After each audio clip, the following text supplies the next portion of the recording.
Hey everyone, welcome to Speak Easy।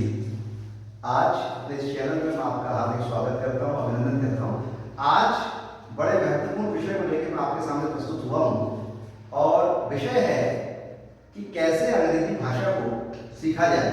वर्तमान समय में खास करके सेमी अर्बन सिटीज के अंदर जितने भी सेमी अर्बन सिटीज हैं, इनमें बच्चों को अंग्रेजी को लेकर बड़ी दुविधा है, बड़ी दिक्कतें बच्चों में आने लगी है। बच्चे 15 वर्षों तक स्कूलिंग के बाद भी जो है अंग्रेजी भाषा की दक्षता को हासिल नहीं कर पा रहे। इस पे जब मैंने कुछ मूलभूत रिसर्च की तो मैंने एक दो चीज़ों को पाया और मैं ये कोशिश कर रहा हूँ कि आज इस वीडियो के माध्यम से मैं आपसे ये सारी बातें साझा करूँ। सबसे पहली बात तो ये है कि हमें ये समझना पड़ेगा कि विषय और स्किल में एक अंतर होता है। स्किल, भाषा एक स्किल है, चाहे वो अंग्रेजी हो, चाहे वो हिंदी हो, चाहे मराठी, गुजराती, फ्रेंच, जर्मन या दुनिया की कोई भी बोली जाने वाली भाषा हो, भाषा एक स्किल है और विषय का अध्ययन एक दूसरी चीज होता है। उसको यूं समझा जा सकता है, उदाहरण के लिए मैं आपसे यह कहूं कि हमको स्विमिंग सीखनी और उस स्विमिंग को सिखाने के लिए आपको लगातार 6 महीने तक किसी स्विमिंग पूल के आसपास रखा जाए और रोज लगभग 10, 20, 50 स्विमर्स को आप देखते रहें कि वो स्विमिंग कर रहे हैं। साथ ही साथ आपको स्विमिंग से संबंधित तकनीकी जानकारियां लिख के और किताबों के माध्यम से या अन्य साधनों से आप तक पहुंचाई जाए और साथ साथ वर्तमान युग जो है डिजिटल युग है और तमाम तरह के स्विमिंग के वीडियोस आपको दिखाए जाए और यह प्रक्रिया लगातार अनावरत 6 महीने तक चलती रहे और उसके बाद एक अच्छे दिन में ले जाके आपको स्विमिंग पूल में धक्का दे देते हैं। तो आपको क्या लगता है कि क्या आप उस स्विमिंग पूल को तैर के पार कर जाएंगे? संभवतः आप सभी का उत्तर होगा नहीं। क्यों? क्योंकि स्किल जो है वह अध्ययन का विषय नहीं है, स्किल अभ्यास का विषय है। उसमें एक और जहां हमें उसके टेक्निकल पहलुओं को सीखने की आवश्यकता है, साथ ही साथ इस बात की भी आवश्यकता है कि किस तरीके से हम उसको अपने अभ्यास जीवन में उतारें।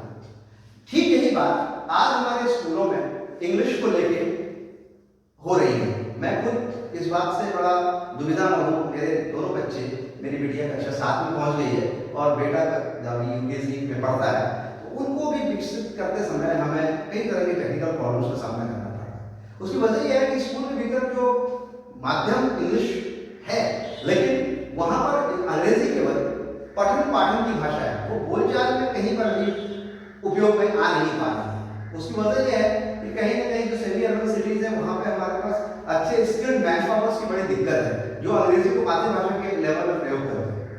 दूसरी बात, स्कूल में जो बच्चे पढ़ते हैं, जो मैं अपने बच्चों के उसमें भी देखता हूँ, संभवतः अधिकांशतः जो क्वेश्चन आंसर्स फॉर्म में पढ़ाई होती है, लेसन को पढ़ाने के बाद टीचर कुछ क्वेश्चन आंसर्स को ब्लैक बोर्ड पे लिख देता है और उस क्वेश्चन आंसर को बच्चा याद करने की प्रोसेस पे जाता है, जो एक बहुत बड़ी दिक्कत का कारण है, जिससे भाषा हमारी विकसित नहीं हो सकती।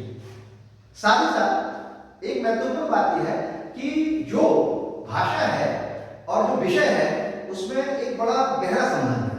भाषा से विषय की यात्रा हो संभव है। पहले हमें भाषा की आवश्यकता होगी, फिर हम किसी विषय का अध्ययन कर सकते हैं। लेकिन दुर्भाग्य से हम लोग विगत कई वर्षों से तमाम सुविधाओं और तमाम प्रचार प्रसार के बावजूद भी हमारी जो यात्रा है वह भाषा से विषय की न होकर विषय से भाषा की यात्रा है। किसी भाषा को सीखने के जो 4 महत्वपूर्ण बिंदु होते हैं, सबसे पहला बिंदु यह होता है कि उस भाषा को हमें अधिक से अधिक सुनने के अवसर मिल सके, यानी कि फर्स्ट पॉइंट जो है उसे लिसनिंग कहते हैं। अगर जब ज्यादा से ज्यादा जब हमारी लिसनिंग होगी तब जाके हम स्पीकिंग के मॉडल को गेन कर पाएंगे। अब इसके साथ साथ लिसनिंग के बाद जो हमारा नेक्स्ट मोड होता है वह स्पीकिंग होता है और उसके बाद राइटिंग और रीडिंग जो है, रीडिंग राइटिंग का जो कॉलम है वो तीसरे और चौथे नंबर पर जाके आता है। लेकिन दुर्भाग्य से हम लोग जिस तरह की स्कूलिंग में, जिस तरह का हमारा सेमी अर्बन सिटीज में जो एटमॉस्फेयर है, वहां पर क्या होता है कि अधिकतर हम लोग रीडिंग, पहले टाइम में मैं रीडिंग की भी बात नहीं कर रहा, बल्कि अल्फाबेट्स की राइटिंग मोड पे हम जाते हैं, राइटिंग, रीडिंग, देन स्पीकिंग की बात करते हैं और लिसनिंग की अपॉर्चुनिटी बच्चों को प्रॉपर नहीं मिल पाती। इसलिए जो ये क्रम है ये पूरा अपोजिट है और इस वजह से बच्चा अपनी भाषाई दक्षता को हासिल नहीं कर पाता। दूसरी महत्वपूर्ण बात यह है कि जैसे क्या होता है कि हम लोगों ने जब हम स्कूल के अंदर या हम लोग अपने टीचिंग मॉड्यूल में जो जनरली मैं देख रहा हूँ चाहता, उसमें एक चीज ये दिखाई पड़ती है। मान लीजिए एक प्रश्न है कि who is the prime minister of India, एक क्वेश्चन है, who is the prime minister of India. इस प्रश्न का उत्तर अक्सर अधिकांशतः जगह मैंने ये देखा, स्कूल में लिखा, विभिन्न स्कूलों के कॉपियों में मैंने इंट्रैक्शन करने की कोशिश की, वहां इस प्रश्न का उत्तर सिंपली ये लिख के मिला, मिस्टर नरेंद्र दामोदर दास मोदी, और इतना कह के वो उत्तर समाप्त हो गया और बच्चे ने उसको उसी फॉर्म में याद किया। असल में इस प्रश्न का उत्तर इस तरीके से लिखा जाना चाहिए था, who is the prime minister of India, तो इसका आंसर होना चाहिए था mister Narendra Damodar Das Modi is the prime minister of India. साथ ही साथ हमें बच्चे को एक चीज और सिखानी चाहिए थी कि किस तरीके से जब कोई क्वेश्चन हु से क्रिएट होता है तो कैसे उसके आंसर्स हम तैयार करते हैं। ये बड़े महत्व की बात है जो जनरली मुझे लगता है कि शायद हमारी स्कूलिंग में अडॉप्ट नहीं किया गया है।